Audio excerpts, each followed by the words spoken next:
কেন্দ্রের বিজেপি ও রাজ্যের তৃণমূল কংগ্রেস সরকারের জনবিরোধী নীতির বিরুদ্ধে গণবিক্ষোভ এসইউসিআইয়ের। কেন্দ্রের বিজেপি ও রাজ্যের তৃণমূল কংগ্রেস সরকারের জনবিরোধী নীতির বিরুদ্ধে কোচবিহার শহরে গণবিক্ষোভে সামিল হল এসইউসিআই। এদিন গোটা রাজ্যে তার কর্মসূচি হিসেবে তার অঙ্গ হিসেবেই কোচবিহার জেলাতেও কোচবিহার শহরে মিছিল করে এসইউসিআই।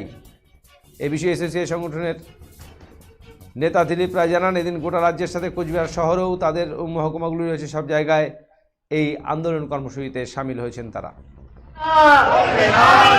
এই মাধ্যমিক উচ্চ মাধ্যমিক বোর্ডের পরীক্ষা তুলে দিচ্ছ কেন্দ্র রাজ্য সরকার, কেন? জবাব চাই, জবাব দাও।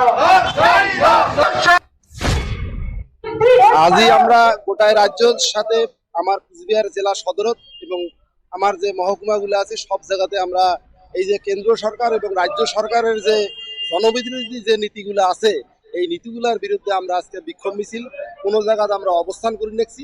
কুচবিহার শহরত আমরা বিক্ষোভ মিছিল করে রাখছি যে অবিলম্বে এমএসপি কৃষকের যে ফসলের ন্যায্য দাম, এই ন্যায্য দামটা দেওয়া লাগবে।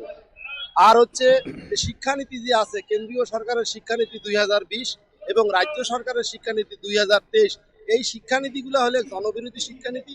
এই শিক্ষানীতিগুলোর ফলে গরিব মানুষের ছাওয়া পাওয়া, ঠেলা ভ্যানওয়ালা, রিক্সাওয়ালা, কামলা খাটি খাওয়া যে মানসিলা আছে, এই মানসিলার বাড়ির ছাওয়া পাওয়া, লেখাপড়া পাইবে না।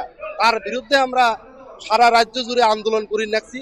তারই অঙ্গ হিসেবে আমরা কুচবিহার শহরত আজকে বিক্ষোভ মিছিল করে রাখছি। বিক্ষোভ চলছে, সমস্ত শূন্যপদে নিয়োগ করতে হবে।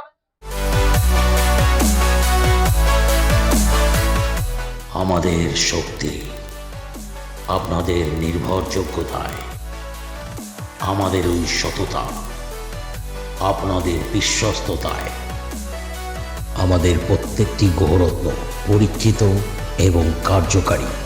স্বর্ণ শিল্পের শিল্পী Dutta jewellers, PS road, hotel BD building, Cooch Behar.